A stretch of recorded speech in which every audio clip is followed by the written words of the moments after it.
Number 1 method है margin based business. अब क्या होता है कि जब आपको कोई दुकान खोलनी होती है, कोई कारोबार स्टार्ट करना होता है, जैसे मैंने आपको पहले बताया, आपने अपना एक माइंड बना रखा होता है कि यार मैं ये चाय का होटल ही खोलूंगा या फिर मैं ये चप्पल बेचने वाली ये शूज की दुकान ही खोलूंगा। ठीक है, आपने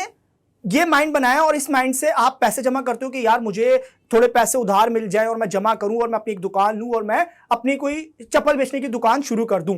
अब मेरा आपसे क्वेश्चन है कि क्या आपको कारोबार इसीलिए करना है कि मैं उससे पैसे कमा पाऊं, मेरा कारोबार चले ताकि मैं अपने खर्चे पूरे कर पाऊं और आगे भी बढ़ पाऊं? अगर इसीलिए आपको कारोबार करना है तो आप उस चीज का कारोबार क्यों नहीं करते जिसके अंदर ज्यादा प्रॉफिट है? फॉर एग्जाम्पल कि अगर आप बिरयानी की दुकान खोलने की बात करते हो कि यार मैं बिरयानी की दुकान खोलना चाहता हूं, तो आप कैलकुलेट करो सबसे पहले कि यार एक दुकान कितने की आती है, उसके अंदर सामान कितने का आ जाएगा, और अगर मैं एक प्लेट बिरयानी की बेचूंगा तो उसके ऊपर मेरा प्रॉफिट कितना होगा। आप जब कैलकुलेट करते हो तो आपको पता चलता है कि यार अगर मैं 100 रुपए की बिरयानी बेचूंगा तो 10% जो है वो मेरा प्रॉफिट होगा, मतलब 100 रुपए के ऊपर आपको 10 रुपए मिलेंगे। तो आप इसको क्या करो, दूसरे बिजनेस के साथ कंपेयर करो कि यार अगर मैं सेम इन्वेस्टमेंट के अंदर, जैसे 20 लाख की मैं बिरयानी की दुकान खोल रहा था, तो अगर मैं 20 लाख का चाय का होटल खोलता हूं तो मेरा प्रॉफिट मार्जिन कितना होगा। तो आपको पता चलता है कि यार अगर मैं 20 लाख का चाय का होटल खोलता हूं तो 100 रुपए की सेल के ऊपर मुझे 20% प्रॉफिट होगा, मतलब 100 रुपए के पीछे मुझे 20 रुपए मिलेंगे। इसी तरीके से आप इसको और बिजनेस के साथ कंपेयर करते हो कि यार अगर मैं सिर्फ दूध की दुकान खोलूं तो मुझे 30% मिलेगा, या फिर इसके अलावा अगर मैं फूड इंडस्ट्री के अंदर आ जाऊं, फूड चेन के अंदर आ जाऊं, कुछ भी बर्गर फ्राइज वगैरह बेचना शुरू कर दूं तो 40% मुझे प्रॉफिट मिलेगा, मतलब बेचूंगा मैं 100 रुपए की लेकिन अब 40 रुपए आ रहे हैं। तो आपको 100 रुपए के ऊपर 10 रुपए चाहिए या 40 रुपए चाहिए, ये आपको फैसला करना है। ये आप थोड़ा स्टडी करो कि मैंने आपको एग्जांपल दिया, ऐसा कुछ नहीं हो रहा है कि आपने फ्राइज बेच दी और नॉर्मल सी फ्राइज और आपने 100 रुपए के ऊपर 40 रुपए ले लिए। डिपेंड करता है कि आपने किस एरिया के अंदर फ्राइज की दुकान खोली और आप कितना अच्छा लोगों को फ्लेवर दे रहे हो, टेस्ट दे रहे हो, ताकि लोग आपको ज्यादा से ज्यादा पे करने के लिए तैयार हो जाएं। सो बेस्ट तरीका क्या होता है कि अगर आपको दुकान खोलनी है और आपको 20 लाख रुपए से ही कोई दुकान खोलनी है और आपकी कोई मन्नत नहीं है या कोई आपका कोई ऐसा आपके ऊपर कोई जिम्मेदारी नहीं है कि आपने यार ये दूध की दुकान ही खोलनी है या आपने कोई बिरयानी की दुकान ही खोलनी है, तो आप क्या करो, आप थोड़ा सा पेपर वर्क कर लो, आप थोड़ा सा दिमाग लगा दो। क्योंकि शुरू के अंदर दिमाग लगाने से आपको क्या फायदा होगा कि जहां पर 20 लाख लगाकर आप महीने का लाख रुपया कमाने वाले थे, अब आप 20 लाख लगाकर महीने का 4 लाख रुपया कमाओगे। So it depends. नंबर 2 है वैल्यू बेस्ड बिजनेस। अब इसके अंदर मान लो कि आपने पहले दिमाग लगाया और आपने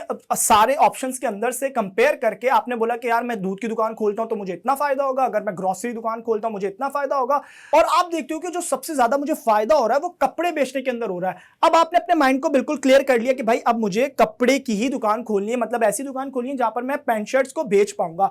तो आपने क्या करना है, आपने देखना है कि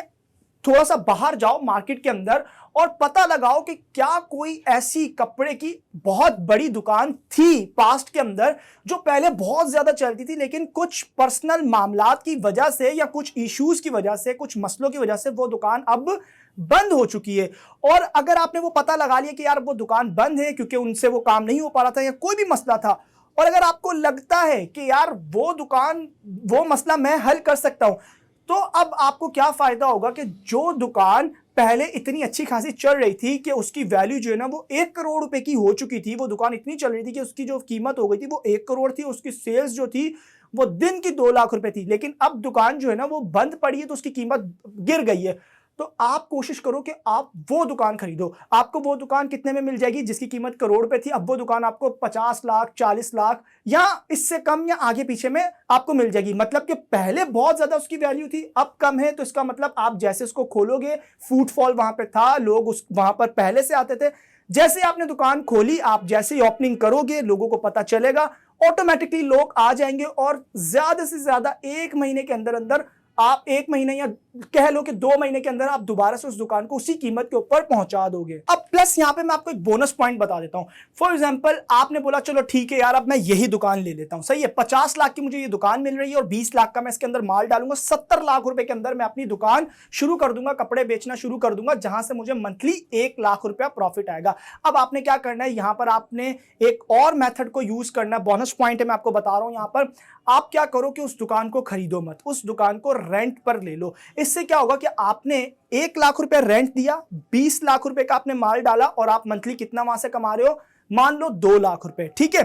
अब क्या हुआ कि जो दुकान आपको 70 लाख रुपए के अंदर 2 लाख देने वाली थी, अब वही दुकान आपको 21 लाख के अंदर 2 लाख रुपए देने वाली है। प्लस आपके पास कितना पैसा बच गया एक्स्ट्रा, 49 लाख। अब आप क्या करो कि आप इसी तरीके से फॉर एग्जांपल आपको दूसरी दुकान कोई मिलती है, आप क्या करते हो, दोबारा से 20 लाख रुपए का माल डालते हो, 1 लाख रुपए एडवांस देते हो, रेंट के ऊपर वो दुकान लेते हो और आप उस दुकान से भी मंथली 2 लाख रुपए कमाना शुरू कर देते हो।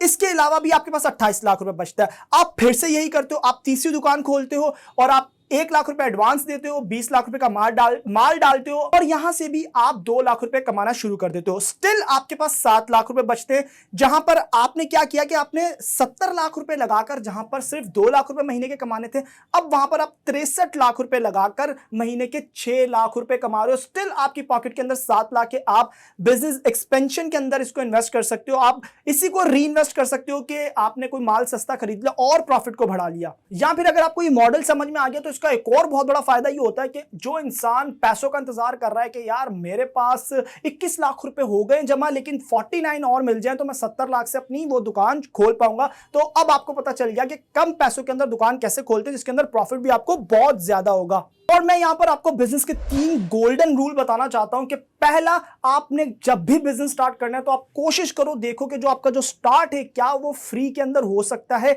आपको दिमाग लगाना पड़ेगा, आपको इसके ऊपर टाइम लगाना पड़ेगा और आपको इसका जवाब ढूंढना पड़ेगा। अगर आपको जवाब नहीं मिलता कि यार ये तो फ्री में नहीं हो सकता, तो नंबर 2 के ऊपर आ जाओ। आप देखो कि यार क्या वो काम कम से कम पैसों के अंदर मैं कर सकता हूं। अगर एक्चुअल कीमत जो है उसकी 20 लाख है तो क्या मैं 10 लाख के अंदर, 5 लाख के अंदर वो सेम काम कर सकता हूं। अगर आपको इसका जवाब भी नहीं मिलता तो आप क्या करो, तीसरे पॉइंट के ऊपर आ जाओ जहां पर आप 20 लाख वाला काम 20 लाख के अंदर ही शुरू करते हो, लेकिन आप उसको डुअल यूज करते हो। जैसे 20 लाख की एक दुकान ले ली, उसके अंदर बीच में दीवार डाल दी और 2 दुकानें उसको बना दिया, एक दुकान किसी और को दे दी और एक दुकान के ऊपर जो काम आप करना चाहते थे वो आपने स्टार्ट कर लिया। ये सिर्फ एग्जांपल है, आप अपने तरीके से देख सकते हो। जैसे कि स्कूल कोई खोलता है सुबह के अंदर तो वो शाम के अंदर वो कोचिंग सेंटर उसको बना सकता है। वेल, आज के लिए पाकिस्तान की पहली और नंबर 1 बिजनेस सीरीज रोड के कारोबार से करोड़ के कारोबार में अब तक इतना ही। अगर आप कारोबार के बारे में वो बातें जानना चाहते हो जो आपको आज तक किसी ने नहीं बताई, तो आप मेरा YouTube channel Shahzeb Ali subscribe कर लो, ताकि कारोबार के वो तरीके और वो उसूल जो आपको आज तक किसी ने नहीं बताया आपको वो पता चल जाए और आप अपने बहुत ज्यादा पैसे उससे बचा पाओ, अपनी प्रॉफिट को बढ़ा पाओ और अपने ड्रीम्स को पूरा कर पाओ। And finally, thanks for watching.